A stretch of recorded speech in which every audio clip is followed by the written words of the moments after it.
And here we go. For those of you that are new to the channel, I'm David, and today, while I work on burnishing the edges of some leather wallets that I've been working on forever, I'm going to talk about YouTube monetization. So, yesterday, I was doing my regular IT work, and I came across this video in my recommendations on YouTube of this guy. He's sitting in a park on the thumbnail, and the title of the video was how much YouTube paid my small channel in 2025. And, there was no thumbnail, right? It was obviously the thumbnail was just a frame from the picture or a frame from the video. And I didn't even watch this video right away. I have watched a few videos on monetization for small channels because I was curious of how much, a small channel is making. And so I've watched a few of those videos, so I'm sure that's why YouTube recommended it to me. But I didn't watch it right away. And then after a few hours of doing my regular IT work, I got bored and was like, I'm going to go watch that video. And so I hunted it back down and I started watching it. And that is when I met Larry. And Larry's channel is called Retirement Survival, I believe. And I will drop a link to it down in the description below. But Larry is a fascinating guy. And so he started his YouTube channel about 6 months ago in July of 2025. And obviously he's monetized because he's doing a how much YouTube paid me in 2025, as well as he has 97, pushing 100,000 subscribers, right? He has posted 125 videos in a 6-month period, gotten monetized, and has almost 100,000 subscribers. If you watch this particular video, Larry introduces himself and he immediately says, like, he doesn't do editing, he doesn't do shorts, he doesn't do lives. Like I said, there's no fancy thumbnail on this video, right? He has no channel icon, right? The channel icon is just the default YouTube, colored circle with the 2 letters in it. And you can tell, I mean, he's sitting at a park, one of those parks where you're on the picnic table and you have just the like the gazebo type covering over you. You can tell it's probably an iPhone, maybe an Android phone, that he's set up on a tripod and he started talking to.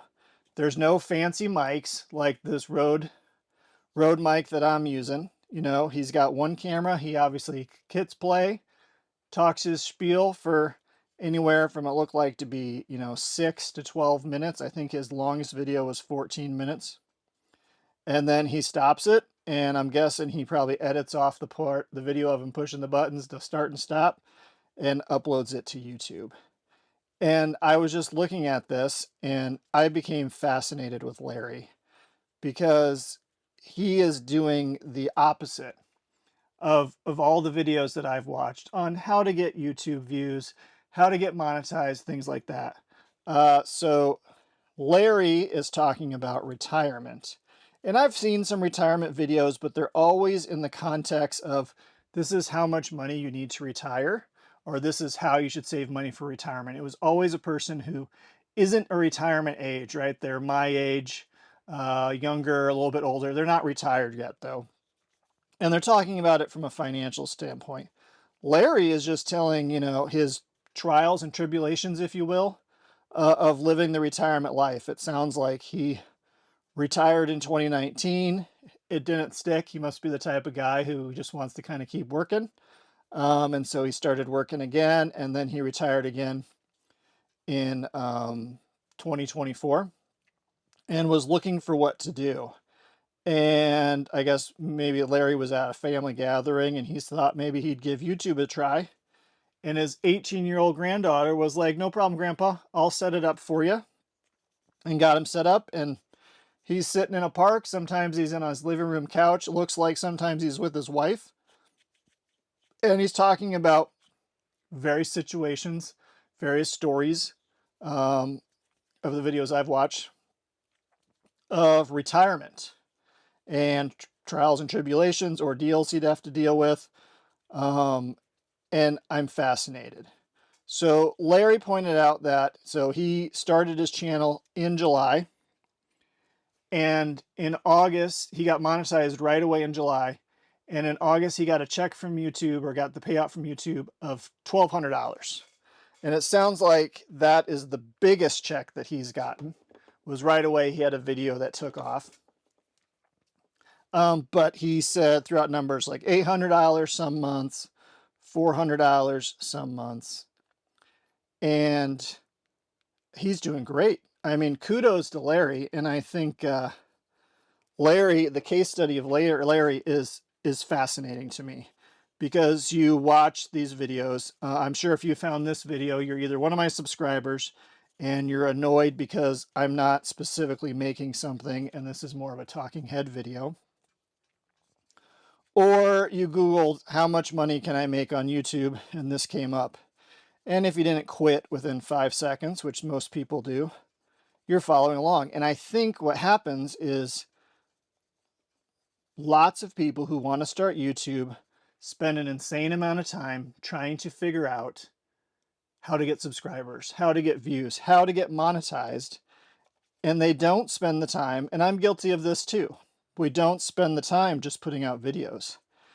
And now some of us who aren't retired don't have a lot of time to get the videos out, and it seems like it's easier to waste 10, 20 minutes here or there watching a video on what we should do for our videos instead of posting a video. And Larry's retired. He's got, I presume, a lot of time on his hands. And so he started out doing a video every single day. Did a video every single day. He said right away, he goes, I thought about quitting. There was no traction happening. And he goes, he just didn't think it was worth it. And then all of a sudden a video hit and took off, which is funny because that's a few weeks, right? Like most of us have been posting videos for months or years, and something takes off a little bit. We get excited for maybe a couple thousand views on something. And Larry's took off after a few weeks, and then a check rolls in for $1,200. And so I started looking at Larry and comparing it to myself. When I was watching all the how to make money on YouTube videos, somebody, and I don't remember who it was, had a comment. They said, don't compare your beginning to somebody else's middle. And so it's fascinating because, so I try not to compare myself to other people, but this is Larry's beginning. And so I'm comparing my middle to Larry's beginning. And so I was trying to notice the differences. Now, I've always said, I'm not on YouTube to make money. I love working on projects and I want to share these. So if other people want to watch them, they can. But more importantly, 20, 30 years from now, maybe when I'm gone, my kids can jump back on this channel and see me talking, see me working on things, maybe get some advice from what I'm talking about right now, and maybe just get some nostalgia about their dad. And so that's my main goal, but I'm also human. And so I do look at the numbers because YouTube shows you the numbers of what you're working on. And I like to play the YouTube game and try to figure out, okay, if I do this, do I get more views? If I change this thumbnail, do I get more views? But it seems like I will do all of the things to try to get more views except for post more videos. And it seems like what Larry did was started posting videos. And he posted a video every day and got monetized really quick. I mean, I guess if you're posting a video every day, at some point, you're going to hit a video that resonates with people. I've definitely put out more videos than Larry has, but a lot of those are shorts or reels. Larry doesn't do shorts and reels. He doesn't do lives. His videos are kind of like lives in the sense that they're not edited. You know, he talks for a little bit and then goes off. He's not answering comments or things like that since they're not live. But in every other sense, you know, from a non-edited standpoint, they are lives. I tried doing the weekly recaps last year, and I did 4 or 5 of those where I talked about what I'd been working on. And I was trying to find a way to get more content out there, at least on a weekly basis, but not have to make a gigantic project, because One of the big differences in ease of Larry's case versus my case is my videos, I'm making something, which takes a lot of time to do. Larry's just talking about something that he's encountered in retirement or someone's asked him to talk about, sits down, hits play, records it, and he's good to go. And so I was trying to find some sort of format where I could get a routine video out. I've got a busy life with 4 kids. It's hard to record when the kids are in the house. But when the kids aren't in the house, I need to be working on billable work so I can pay the bills. So it's a huge trade-off in trying to find time. And so I often found I was sitting at my desk after doing IT work, and I had a bit of time between doing IT work and going to pick someone up from the latest practice that they had that week. And so I started doing a weekly recap where I sat in a chair, recorded what I was talking about, and threw in, snippets of the shorts that I put out that week, which were working on leather stuff or doing the Lego compatible alphabet letter series, where I was walking through the different PLA filaments and printing different Lego compatible letters. Like my minion guy right here. And I dropped the burnisher. But I didn't get the views, and maybe I didn't stick to it long enough, or maybe it just wasn't resonating. Larry was a brand new channel, and so one issue I probably have is people that have followed me, have been watching me, expect to see a project video. And so when they see a weekly recap and a talking head like this one, and most of those people have already probably dropped off at this point, they probably drop off. And so the algorithm has probably defaulted me to people who don't want a talking head video. That being said as well, there is 1 million people out there on YouTube doing videos of making stuff. Whether it's woodworking, leather stuff, there's lots of things out there. And so stuff that that I'm doing is probably done 1 million times. Larry, what I found was really interesting, and I think he kind of hit on something, is I would have to guess that this is a complete assumption. Larry's retired, so I'm guessing he's in his maybe early 70s, mid 70s. Apologies, Larry, if you ever see this video and I'm wrong. And my guess is there's not a lot of YouTube content creators out there that are in that age group, that are in retirement.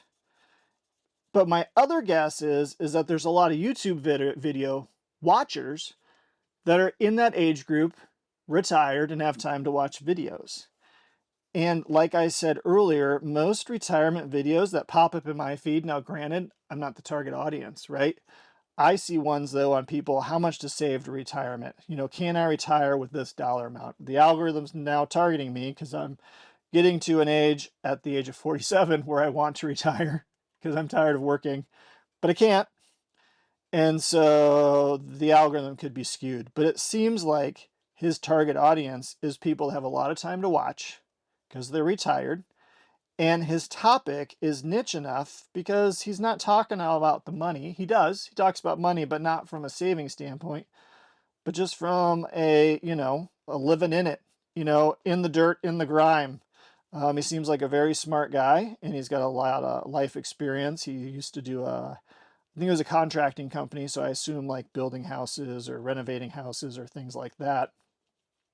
And so, he's targeting people that have time to watch stuff, where my demographic on YouTube are people about the same age as me, a little bit younger, and lots of times they're probably trying to work. They maybe don't have as much time. I also think it's interesting. A lot of the younger generations used to videos online, used to reels. They need the quick cut, the snaps. You need to stay, like the jump cuts. You need to edit it in a way to keep them engaged. But when I was a kid, I'm sure when Larry was a kid at his age, when my parents were kids, my parents are old enough that they didn't have a TV, but at some point they had a TV, right? But I had 4 channels that were available when I was a kid. There was a show on, you watched it. Even if it wasn't that great, if it was the evening and you're winding down for the day, you found the best of the 4 channels that were on, and watched it. Could have been some Cagney and Lacey. Could have been Wheel of Fortune. Any of those things, you watched it. And so my guess is Larry's viewers are conditioned to watch almost all of a video just because that's what you do. And if you watch enough of someone's videos, you become connected. And so I think Larry found himself a really good niche. So I spent a lot of time, too much time, with my brain analyzing the differences between Larry's success and I guess what you could phrase as my struggle with YouTube. Because I am not monetized. YouTube paid me $0 in 2025.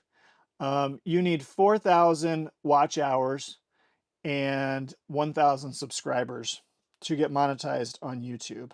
Those watch hours are full-length videos, not for shorts. For shorts, you have to have like 90 million views in a 3-month period or something like 3 million views in a 90-day period. It's almost impossible to do. I think it's something outrageous. So I have the subscribers, and I've found it's really easy to get a decent number of subscribers on YouTube via shorts. But the watch hours, I think, is what everyone struggles with, that 4,000. I am currently, and that's 4,000 watch hours in a calendar year, or in the last 365 days. And so that's not like total. So my channel has been around in some form for 8 years. Larry's been around, it looks like, for 6 months. And so he's hit 4,000 watch hours in 6 months. I am at 1,913 watch hours as of today when I checked. And so that's not even half. And so I have the subscribers. I have, I think, 3,250 subscribers. And I add subscribers every day, a few. Larry's at almost 100,000 subscribers. He's obviously past that in watch hours, past the 4,000 in watch hours because he's monetized.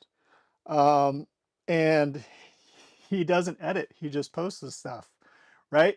I'm running 2 cameras right now, and I'll end up editing both these together so that you can see me talking. You can see, my hands working on a leather thing so that I just don't completely turn off my other viewers.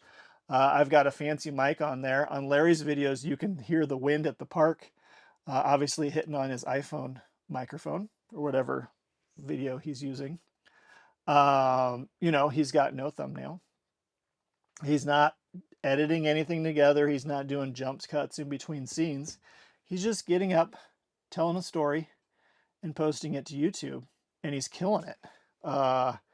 And I'm talking about this because I find it fascinating. Kudos to Larry. Shout out. Like I said, there'll be a link there below.